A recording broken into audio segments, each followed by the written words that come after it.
Ladies and gentlemen, sorry about not posting or anything in a while. Life catches up. When you're not in a wrestling bubble, you got real life problems and, relationships and sickness, healthness, all this other shit to worry about. You're not just stuck in the wrestling bubble, man. But that's no excuse.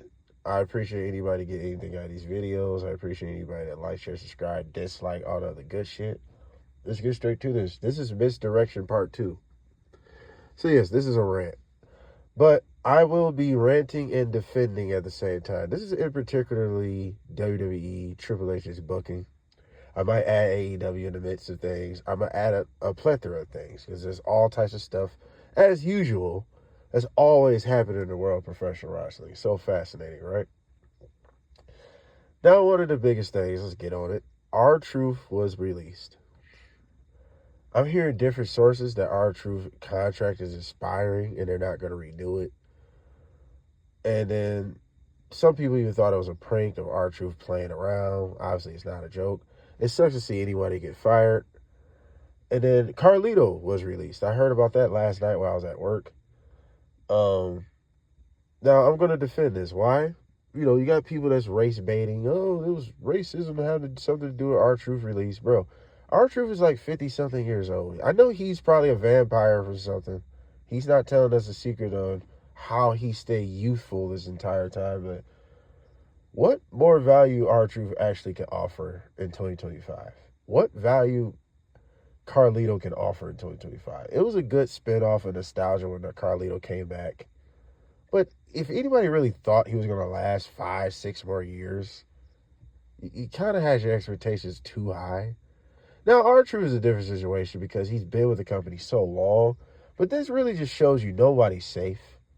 Nobody is. And I don't think that racism has had literally nothing to do with R-Truth's departure, bro. He will get a Legends contract whenever he's ready to put up the boots officially. He might go to TNA. He might, you never know. But when he's really officially retired, they'll put him in the Hall of Fame. He will get a Legends contract. He will stay on the WWE video games. He might miss next year, maybe. Who knows? But for people that are just race baiting with that shit, it's like, that's petty. Dude, they just got rid of Braun Strowman. You telling me Braun Strowman don't have more value than R-Truth in 2025? They got rid of him. They got rid of Sonya Deville. They got rid of Baron Corbin. People that were like, had a lot, had a lot more value than R-Truth at this point. That had a lot more to offer. That was still in their kind of prime years. They got rid of them. So you can't use that race baiting bullshit, bro. Now, do I have racial theories and allegations? Of course, because wrestling, whether we like it or not, wrestling made sure to keep something predominantly white. When you look at the Mount Rushmore realistically, we're lucky if we got The Rock on it. And The Rock speaks for two different sets. But far as a black man, high yellow or chocolate motherfucker, no. We got to put ourselves in our own category. But I'm going to get on that a little later. Like I said, this is really about the incompetence booking decisions of Triple H. Let's get on Javon Evans. And you got people race baiting the Javon Evans situation. I'm going to say this, bro. I don't think it's race. I think it's just incompetence. Triple H says he doesn't see color. He just sees talent. Well, I don't know what talent he sees. I don't know what talent even looks like to him. Honestly, I'm really confused on what he actually thinks is talent. I'm seriously confused on that because he don't see the talent in Karrion Kross. He don't see the talent in Austin Theory. He don't see the talent in Omos. He didn't see the talent in Braun Strowman. Braun Strowman was booked like shit under him. Karrion Kross has been booked worse under him than Vince McMahon. At least Vince McMahon got rid of him eventually. It sucked, but I'm just saying, like, you kept Karrion Kross around, last 2 years, try to give him this, and none of it worked. None of it. Now he's got to cut a little pipe bomb, and people really think this is going to get him over. We'll see. But the incompetence of his booking, and TKO's booking, right? And I'm so glad this Unreal show is about to show up, because it's really about to expose how incompetent these people really are. That's all it's about to show. It's about to really give us in-depth detail on how slow these fucking people are behind these behind these walls that's making these decisions, who's deciding who should be the stars, why. Because they're about to show us in-depth detail on how idiotic these people truly are. And now back on the Javon Evans, Vince McMahon had the same problem. And it's this very petty, like, competition in between the bosses, it seems like, right? If you're running NXT, because let's convert back to it. When Triple H is running NXT, every fucking NXT, pretty much all, damn near 80% of them failed under Vince McMahon. And it felt like deliberately. He just like, oh, this is what Triple H like? Well, I don't see the value in him. I'm gonna downgrade him. Karrion Kross, completely downgraded. Completely a monster in NXT, right? Completely downgraded. He buried so many of those guys. Adam Cole and Tommaso Ciampas and Johnny Gargano's, they were terrified to go to the main roster. They were terrified to go to the main roster. That's why they never did. Well, Adam Cole didn't. He was terrified. He was going to make him a manager, and whatever else would have came with that. He probably would have been LA Knight in this situation. Got over maybe and stuck, right? Look at LA Knight. You know what I'm saying? So, but then let's reverse. Now we're in the future. We're in the present time, I meant to say. Shawn Michaels is running NXT. Shawn Michaels brings up Javon Evans as a showcase, and for some odd reason, just like Vince McMahon with Carmelo Hayes, when Carmelo Hayes is NXT champ, Carmelo Hayes just literally loses in an exhibition match. Don't even make a champion look good. Finn Balor just beats him and just says, you're lucky enough you kept your title, basically, right? And this doesn't have nothing to do with black. This is just like the NXT versus the main roster. It's really the bosses being petty. It's an underlying competition, right? And the value of what they see talent is not the same. Two different talent coaches, right? So this is still continuing. Javon Evans comes up there, supposed to have a showcase for this Worlds Collide AAA versus NXT situation, right? How does that make him look good that he's losing to the most jobberish team in the entirety of wrestling, pretty much? Can you please name me a time Humberto and Angel Garza won anything? So, not to mention Ray Phoenix took the bullet on that as well. He was on the losing team. Why, oh why, did that make sense to anybody? That you're showcasing that he's going to be at Worlds Collide. He could do all the lucha, flying bullshit, right? But this is how you display him. His first main roster look already looks bad. I, for the life of me, don't understand why this petty competition continues to happen, and all you're doing is destroying people's livelihood. You're destroying people's credibility before you even get fucking started. What sense does that make if this is supposed to be a future prospect? Look out for this guy. He's one of the new guys that's going to be on the roster one day. And you're telling me he can't even beat... Dude, they can't beat a motherfucking overall, right? If we're going to talk about overalls, wouldn't Javon Evans probably be like a 78 compared to Humberto and Angel Garza? That's probably like a 59. Let's keep it real. They're probably like a 59 overall because they don't win nothing. All of a sudden they win? For what? But it's the pettiness that's been going on forever. Forever. Then it's reverse weird things. Vince McMahon don't see something in somebody, he completely changed their name, their gimmick. But at least Vince McMahon tried to give people stuff, though. That's one thing he got over Triple H. What does Triple H do for the NXT call-ups? Please tell me, what has he done to make Lyra Akira interesting at all? She's being protected by Becky Lynch. That's literally the only thing that's making her interesting. Because other than that, what does she has besides she's good in the ring? Exactly my point. She's okay with mic skills. She's okay. But she's basically Becky Lynch, the last kicker. The first age of Becky Lynch. That's exactly who she reminds me of, except less energetic. Becky Lynch is the only thing protecting her. That's a Becky Lynch call. Because there's nothing interesting about Lyra Akira. She dresses up like a bird. We don't even know what her favorite bird is. We don't even know why she dresses up like a bird. We don't know what is the symbolism behind anything she does. She's just good in the ring. She's a little pretty face. What else is it? But this girl, like I said, that's a Becky Lynch call. That's simply what it is. Some people know certain people. That's why they're in position. It's not about what you know. It's about who you know. That's a fact of life. You can be the best painter in the world. If you don't know the right people, nobody will ever know how good of a painter you are. It's unfortunate, but that's life. And the wrestling world is no fucking different. What has he done for Pete Dunne? Right? What's funny, Pete Dunne is actually over under Vince. So it's different talent scouts here, bro. Triple H is worse with NXT call-ups. He's just as worse or worse. He don't do shit for none of these NXT call-ups. Not even a gimmick change, name change, nothing. Gio Giovanni. All this charisma this dude possessed. All this promise this dude possessed. Great shape. Everything. I didn't see nothing wrong with Gio Giovanni.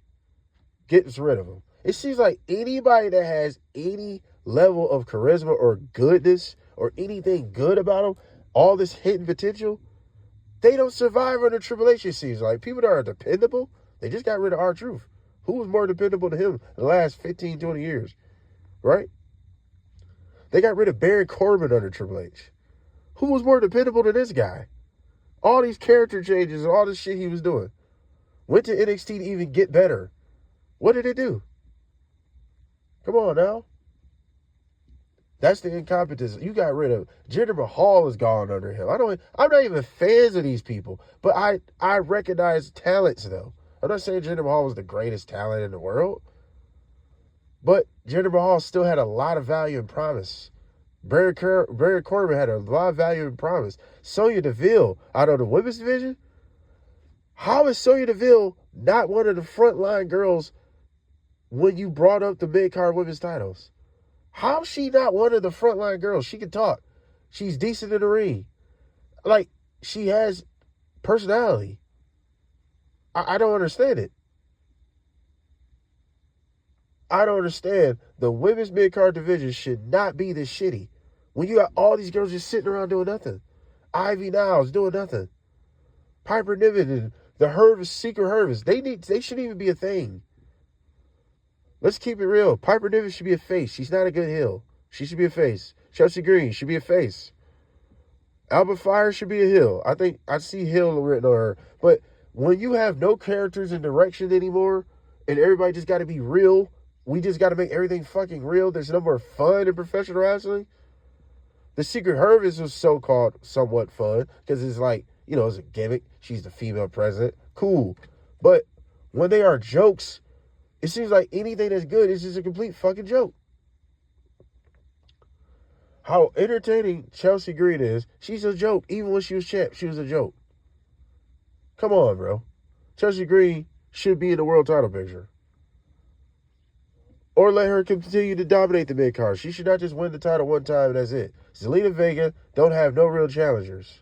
Zelina Vega needs to be a heel. She's not a good face. This baby sympathetic, I'm small, the little engine that could bullshit is old. She should be a heel. That's really what it is. Her and Andrade should be back together as a team. They would rub off on each other very well. But, you know, Carmella Hayes. Now, let's get on the racial shit, right? Let's get on to some of this, right? But this is one of my biggest things with this, right? Wrestling is racist, okay? I don't care what any of y'all say. Because if you don't want to have this conversation, then let's normalize black men winning. Now, I know a lot of people are going to say, what about the people of color and they push the women? Well, you like to move the goalposts because none of y'all can stay on one subject. Every time we talk about black male talent, y'all move the goalposts to everything else that has nothing to do with black men that has balls and dick. Do I have to display it with what we're talking about? Because when I say black male, you say, what about people of color? What about the black women? Okay, well, fine. Let's get on these things. And I'm going to tell you the dark truth about these things. I'm going to show you how racist y'all truly are when y'all say people of color. Y'all say basically, if you're not white, you look like everybody else. What else that means then if you're going to move the goalposts about, well, they push Roman Reigns, they push Solo on them. That means they're dark enough, they're close enough to y'all. Y'all not white, so you're pretty much everybody else. What else are you saying then? Because you can't stick to one subject when we're talking about black male talent. Then, when you put up the women, I'm going to tell you the dark truth about this. Hopefully you two don't take me out. A racist man is not worried about a bitch at all. They don't fear women.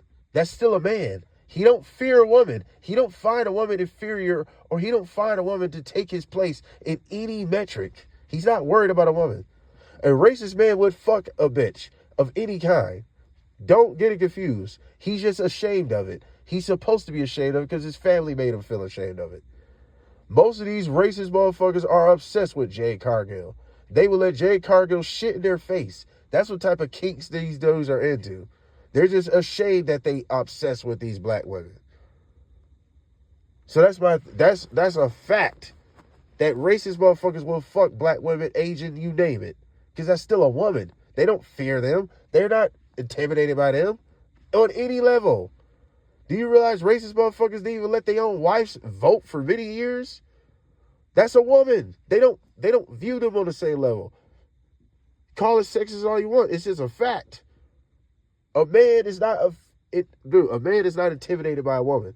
No real man is actually intimidated by a woman at all. She can have all the money, all the resources. That don't mean shit.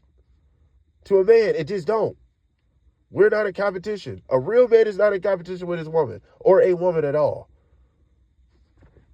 So that's the dark truth about that. Okay?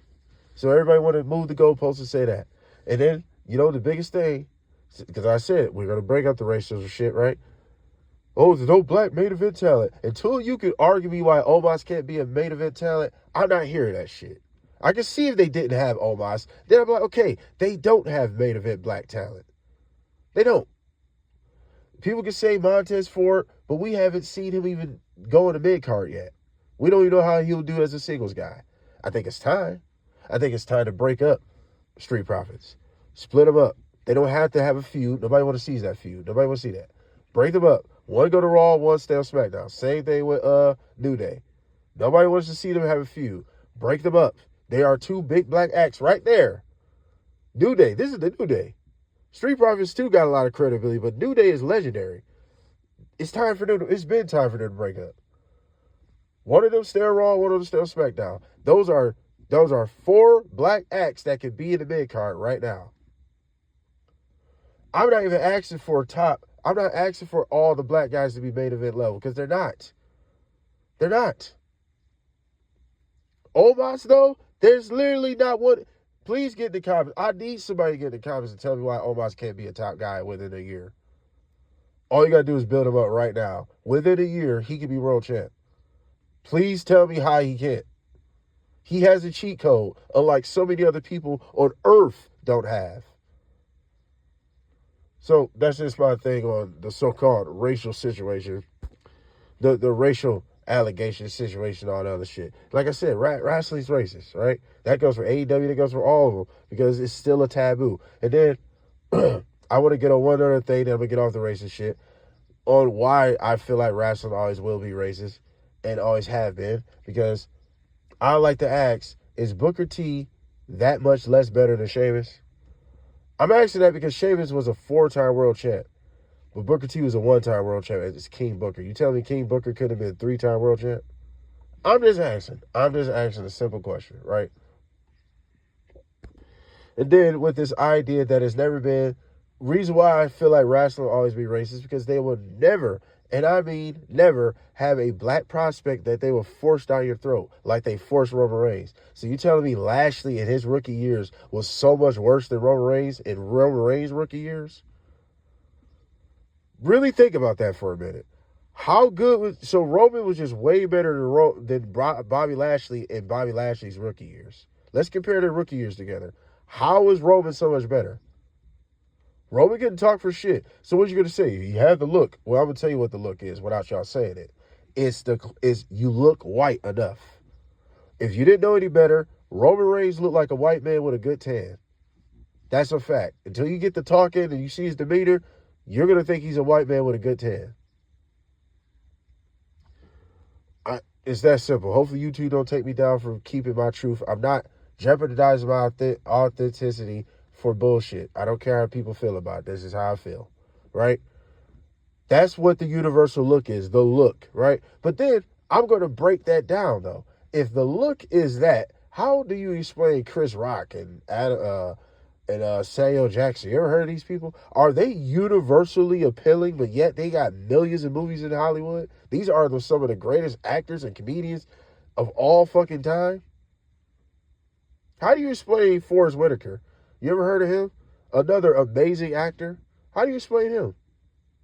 Many other black actors that so-called don't have whatever the look is. Well, let's just call it what it is. The look is you're close enough to white. That's just what it is in the world of wrestling. That's what the look is. Because where's all this look shit then? You know, it seems like. Because when it's a black man, they'll give them maybe a year. If they don't get over, they're on the shelf somewhere. They didn't give up a Roman at all. Yeah, he was getting booed out of fucking buildings, forced down our throats, couldn't talk for shit. But, they made sure to find something. And they didn't stop until they did. Good kudos on them. I'm glad they didn't give up on Roman. But it's funny, they have never did a black man like that, ever. And I don't think they will. But now, let's get off of that. But back to Triple H incompetent booking, TKO's incompetent booking. I feel like TKO, this is just a theory. I really feel like there's someone in the TKO that is secretly trying to destroy the WWE on the inside. I think this is probably karma. All the companies that they have monopolized and destroyed, all the shit they have buried, all the people's lives they have ruined over the course of many, many years, I think this is possibly karma. This is all theory. But I think someone on the inside of TKO is trying to take down the WWE in a lot of different ways. I know the business is on a money scale is booming, but dude, this product sucks. And they are prostituting the WWE out. That I don't think is even a theory. Like, it's clear as day. They have 100,000. They have 100,000 sponsors all over the fucking ring. 100,000 ads. Those are paying bills. Those are that's selling WWE. That's all it's doing. They are milking WWE out for everything it's worth, bro. I said in the video before that this gives me AOL vibes. The same company that took down WCW. This gives me those same vibes, except the scenario is different. WWE is actually worth money. So this, instead of not having nothing to do with wrestling, they're just milking wrestling out for what it is. They use John Cena to say what they're really doing. John Cena said, "I'm going to ruin wrestling." He is just the footnote of what they're really telling you. Because look around. Do you see 10 years from now who's going to be the top guys? Who? And we don't know. But it's like, where is the direction? That's why this is called Misdirection Part 2. Where is the direction? Where is anything going? Does anything feel like it's going anywhere? No. Nothing feels like it's moving up or down. Everything is just stagnant. Everything's just stuck in place. Nobody's moving up or down the goalposts at all. You have Braun Breaker being a fucking henchman when he has all this personality and talent. Why he can't be a second strong hand man on this team? Why can't all three of them talk? Let them all be their own individual bosses. Yes, Seth is the bigger star, but dude, Braun Breaker and Braun Serene has potential to break out. How is they going to break out just being fucking henchmen? How many times have we seen that? Are they, who is they? Jamie Noble and what's the dude name that was with Seth Rollins back in the day? I forgot his fucking name. Joey Mercury. Remember how those guys were just stooges to Seth Rollins back in 2015? These are just bigger muscle-bound stooges. Come on, bro, that's ridiculous. And I feel like they're afraid that definitely Braun Breaker can outshine Seth Rollins. I think they're afraid of that. Who really knows, right? It's all theory. It's all theorized. But I really feel like somebody on the TKO is trying to take down the WWE. And as far as AEW goes, AEW's been doing good. The only thing AEW needs to do is stop worrying about WWE, quit talking about fucking WWE. Please, somebody get Will Ospreay. get his phone and tell him to please, can you just worry about fucking AEW? Stop mentioning them. Just stop, please. Leave the WWE alone, bro. You're not making anything better. They already do predatory business practices. Do not think they won't take your asses down. They will. Triple H already said it. He would buy that piss ant company and fire you again. Except in this situation, they would buy that piss ant company and just pick through the talent. You see what they're doing to TNA? They don't need to buy it. They're just monopolizing it. Like they do everything else. Am I mad at WWE for doing it? No. Oh, well, it is what it is, man. But I don't want to rant all day. I think I've been ranting enough. There's plenty of other things to talk about. I guess the MVP don't like Triple H. I mean, we already knew that, but I don't even know the full story on that, so I'm not even going to get on that. It might be racial shit in the middle of that, too. Triple H does come off as a passive-aggressive racist, though, but I'm not just going to call him a racist. He just comes off as that. Smile in your face, and the whole time he sharpened up the knife when you're turned around. Or he going to poison your food, like pussy shit like that. He not even going to have the balls to at least attack you in front or even give you a fighting chance. He's going to poison your food type shit, But I'm not going to just completely say Triple H is a complete racist because it's not all his decision who's getting fired. This is a decision passed around at a table that they're going to show us on Unreal, right? And I can't wait for that show to come out because this is going to really expose the downfall of professional wrestling, really. I think that's all it's doing. And like I said, I theorize that this is somebody getting back at the WWE. This is karma. Now, is WWE at his last leg? No, WWE is at a high point, but when it comes to entrance and viewership and all other shit, like everything that you want, is decreasing by the day, is decreasing by the year, and it's been doing that forever. Because wrestling's not fun anymore. Wrestling doesn't have a 50-50 even playing field anymore. That's wrestling in general. Everything's so fucking serious. Oh, it's about the athleticism. It's about all, the super realistic stars. Like, dude, can we just get back to having fun with wrestling? Yeah. Can we get back to the theatricalness of it? It was so much more fun when we had 50-50 going. Okay, we had realistic characters, but we had realistic characters, but we also had fun, fake characters. We all forgot that Undertaker was never dead. But wasn't that fun? The idea that Undertaker has supernatural powers. Kane had supernatural powers. Wasn't that fun? Mick Foley was 3 different people. He was schizophrenic. Wasn't that fun? I don't know. We might not ever get back to that. Wasn't it fun? We had Boogeyman doing disgusting, gross shit. Wasn't that fun sometimes? Simon Dean, a fake workout instructor and all this other shit. I don't know. Wrestling is very disappointing lately. In general. Just because it's just the direction of it is very misguided. It's misdirected. This was part 2. Hope you guys enjoyed, man. There's plenty of other things I can rant about, but I'll be going on forever. I've been going on too long already. Like, share, subscribe, dislike all the good shit. We are out.